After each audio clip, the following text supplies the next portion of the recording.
El Señor esté con ustedes. Y con su espíritu.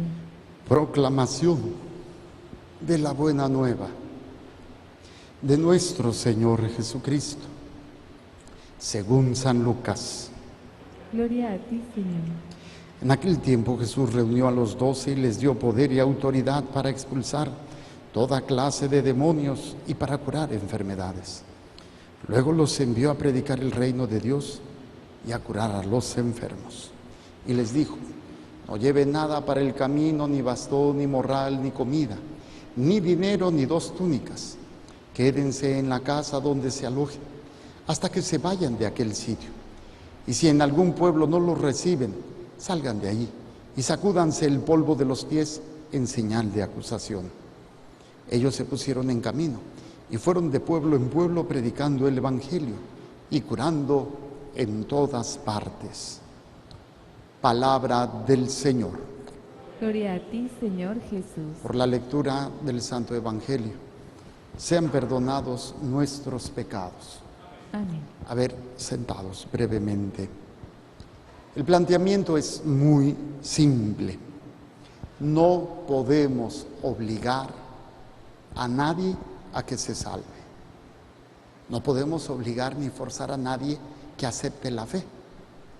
La fe es un acto libre, que viene del conocimiento de la misericordia de Dios, que viene del conocimiento del amor de Dios, que viene de la acción salvadora de Dios por nosotros. El descubrir esto, el vivir esto, implica precisamente la libertad para decir acepto o no acepto. Pero en el planteamiento que nos presenta la palabra de Dios, la primera lectura, hablamos o veíamos en el programa cómo este texto de Esdras va en un contexto que quisiera que lo ampliáramos. Aquí nos están marcando versículos del 5 al 9, pero la narración tiene que ver con una experiencia muy interesante. Voy a tratar de ubicarnos. El pueblo judío había sido llevado a la fuerza a otro país, a Babilonia. Durante ese tiempo el pueblo reconoció sus miserias, reconoció sus pecados, supo que se había portado mal y que Dios había permitido que fueran dominados por otro pueblo que no creía en Dios, obviamente, y los tuviera sojuzgados. Después logra que a través de otro imperio, el imperio persa, este pueblo judío sea liberado. Y veíamos ayer cómo incluso el rey Ciro de Persia va a querer que se construya el templo de Dios. Pero lo interesante es que el pueblo judío tenía que tomar conciencia de que no podía mezclarse con otros pueblos, los que se quedaron en esa zona y que algunos eran judíos, o los que regresaron de la diáspora es ese lugar donde estuvieron en el cautiverio, los que estuvieron en cautiverio se regresaron, otros se quedaron en la diáspora, se quedaron y encontraron a varios pueblos que van a tener sus propios dioses. Y lo triste aquí es que el pueblo, a pesar de haber salido de la esclavitud, haber sido liberados por la cuestión de sus pecados que habían caído en esa esclavitud y Dios los había liberado, vuelven a caer en el mismo pecado y permiten que sus hijos y sus hijas se casen con personas que no son de su misma fe. Obviamente esto va a hacer que se arrastren hacia dioses falsos. En ese contexto es la lectura que hoy leemos o escuchamos de Esdras. Es un contexto interesante. ¿Sí? Y dice: yo, Esdras, al llegar la hora de la ofrenda de la tarde, salí de mi abatimiento y con la túnica y el manto rasgados, porque él, cuando se dio cuenta, llegaron los principales del pueblo a decirle a Esdras que desde los sacerdotes y varios de los judíos ya se habían mezclado. Hay que entender que el pueblo judío entendía que no podía mezclarse porque tarde o temprano esas mujeres los arrastrarían a sus dioses. Entonces el pueblo judío era muy estricto en eso. Y dicho y hecho, van regresando y lo primero que hacen es eso. Entonces, no se puede obligar que acepten la fe. No se puede obligar a nadie. Pero bueno, ¿qué es lo que sucede? Dios mío, de pura vergüenza no me atrevo a levantar el rostro hacia ti, está hablando Esdras, porque nuestros pecados se han multiplicado hasta cubrirnos por completo. Y nuestros delitos son tan grandes que llegan hasta el cielo. Desde el tiempo de nuestros padres hasta el día de hoy, hemos pecado gravemente, y por nuestros pecados nos has entregado a nosotros, a nuestros reyes, a nuestros sacerdotes en manos de reyes extranjeros, para que nos maten, nos destierren, nos saqueen y nos insulten, como sucede al presente. Y viene la narración de cómo Dios tuvo misericordia de ellos a pesar de todo. Dice, te has compadecido de nosotros un momento y nos has dejado algunos sobrevivientes que se han refugiado en tu lugar santo. Tú, Dios nuestro, has iluminado nuestros ojos y nos has reanimado un poco en medio de nuestra esclavitud. Porque éramos esclavos, pero tú no nos abandonaste en nuestra esclavitud, sino que nos granjeaste el favor de los reyes de Persia para que nos perdonara la vida y pudiéramos levantar tu templo. Entonces, este contexto es muy interesante. Ahora aplicarlo a nuestra vida, eso es lo interesante. Primero, como yo les decía, no puedo obligar a nadie a que acepte la fe. La obligación de nosotros como cristianos es dar a conocer a Cristo. Es lo que se llama la evangelización. Es dar a conocer la misericordia, el amor, el perdón de Dios, la salvación que viene de Dios. Pero cada uno es libre de aceptarlo o no aceptarlo. Pero aquí hay una enseñanza muy interesante, cómo continuamente, a pesar de que Dios nos perdonó al pueblo, lo liberó y volvemos a caer en lo mismo. ¿Dónde está la enseñanza en todo esto? Siempre me he preguntado, ¿qué enseñanza tenemos cuando el pueblo judío cometía pecado y era llevado a otra región y vivían esclavos? Para traducirlo a nuestra cultura, a nuestra fe cristiana, cuando nosotros cometemos pecados, somos llevados fuera de nuestra relación con Dios y somos esclavizados por todo lo que el mundo nos presenta. Esclavizados obviamente por el pecado. Aquí no van a ser reyes, aquí no van a ser imperios. Aquí es una realidad más grave, porque no nos sacan de nuestra vida, no nos sacan de nuestro entorno, pero nos sacan de la felicidad y de la salvación que tenemos en Cristo y vivimos esclavizados de todo aquello que obviamente no es de Dios y que nosotros llamamos pecado. Entonces, cuando el pueblo judío refiere que eran esclavizados y que habían sido llevados a eso por sus pecados, imagínense a un hombre, a una mujer que es esclavo del pecado, del odio, de la ira. Obviamente es esclavo de una realidad que no le permite descubrir esa libertad ni le permite vivir ese amor, pero él tiene que ser libre.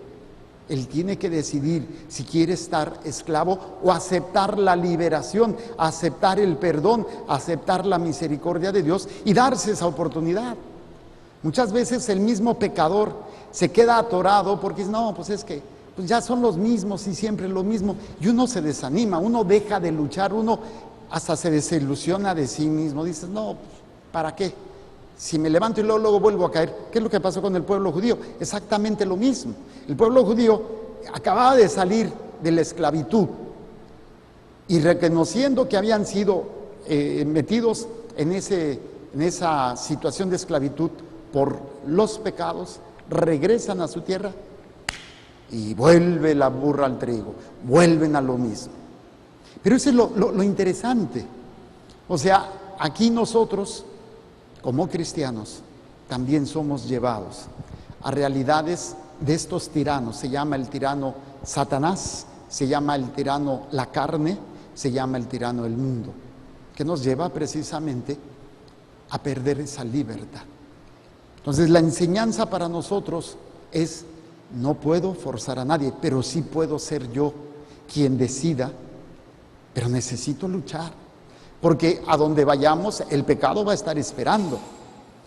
No hay un lugar donde no exista la tentación, no hay un lugar en donde no exista la prueba, no hay un lugar donde no exista el sufrimiento y el dolor. El pueblo judío entendía que en la Tierra Santa, Jerusalén, en el Templo Santo, podían estar protegidos. Y ellos lo creían verdaderamente. Entonces, para nosotros la Tierra Santa no es Jerusalén, ni tampoco aquí. Es un estado de relación con Dios. Esa es la Tierra Santa. Ese es el lugar donde nosotros podemos fortalecernos y podemos llevar a cabo la misión que el Señor nos ha encomendado, que es la salvación de mi alma y la salvación de las almas que Dios nos ha encomendado. Hay que tener señales y signos.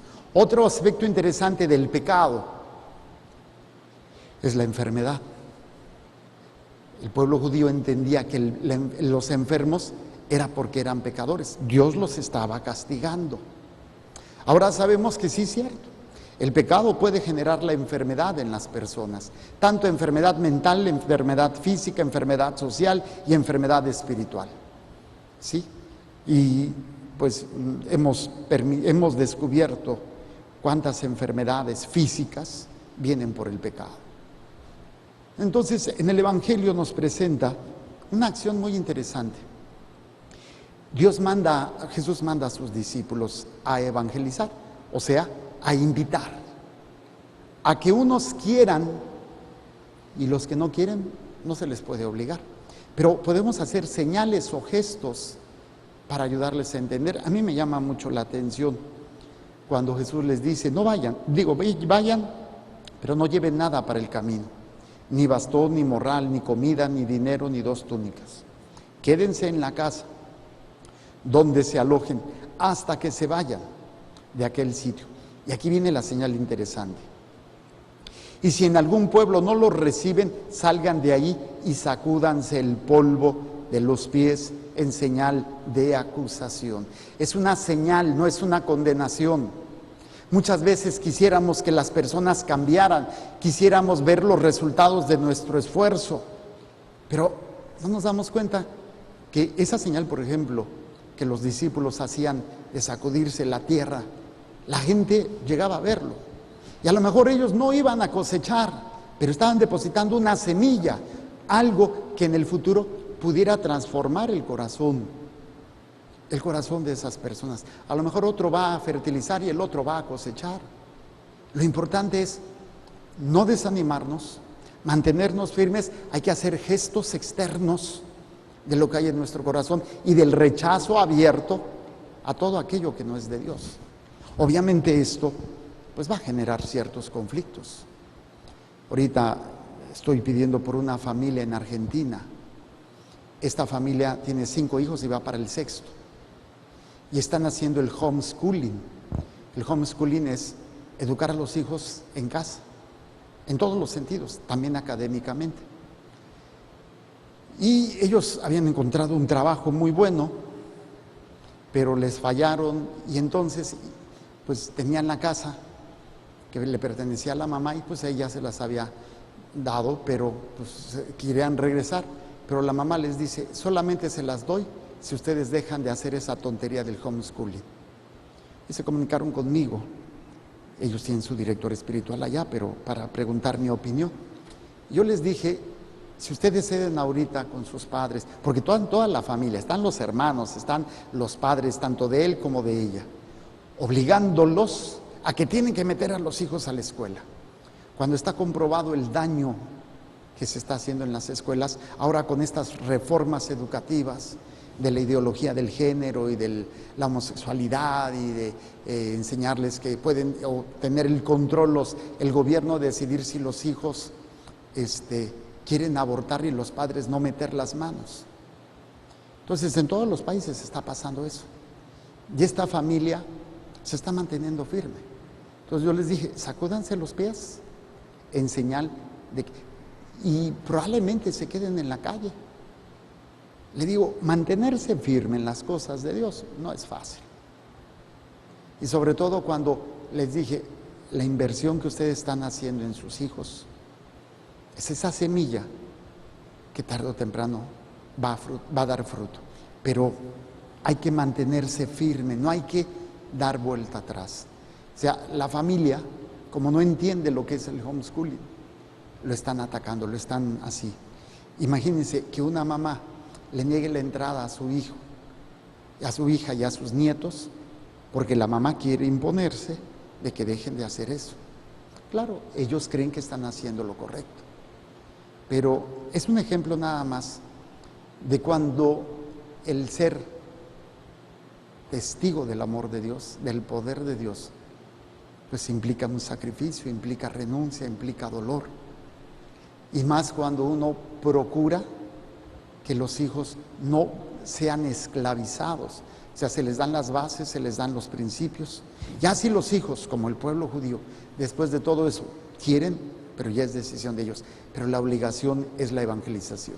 La obligación es la formación de valores y de principios en los hijos. De todas maneras, todos, porque es nuestra naturaleza, caemos en pecado. Lo importante no es que te caigas, sino que descubras la misericordia de Dios. Y así como Dios traía de vuelta al pueblo de Israel después de haber cometido pecado, cuando tú te confiesas, Dios te trae de vuelta a esa tierra prometida, esa amistad, esa misericordia y ese perdón con el que Dios te está esperando. Qué hermoso es nuestro Dios, qué grande es su misericordia. No tengas miedo, deja que Él transforme tu corazón, deja que Él te libere de esas ataduras. Aunque vuelvas a caer, vuélvete a levantar y sé señal para los demás. A veces hay que ser radical y sacudir los pies para decir, no estoy de acuerdo, no estoy de acuerdo. Y a lo mejor eso es una semilla que estás sembrando y tú no te das cuenta. Pero si tú cedes en tus principios, si tú cedes en tus valores por darle gusto al mundo, por darle gusto a tu madre, por darle gusto a tu padre, por darle gusto a tus amigos, estamos perdiendo mucho. Pidámosle a Dios que por intercesión del Santo Padre Pío de Pietrelcina seamos fieles, seamos humildes para reconocer cuando estamos esclavos del pecado y regresar de ese exilio, de ese estar fuera y regresar a la tierra prometida, a la misericordia y al amor de Dios. Presento el pan y el vino y las intenciones que hay en el corazón de cada uno de ustedes.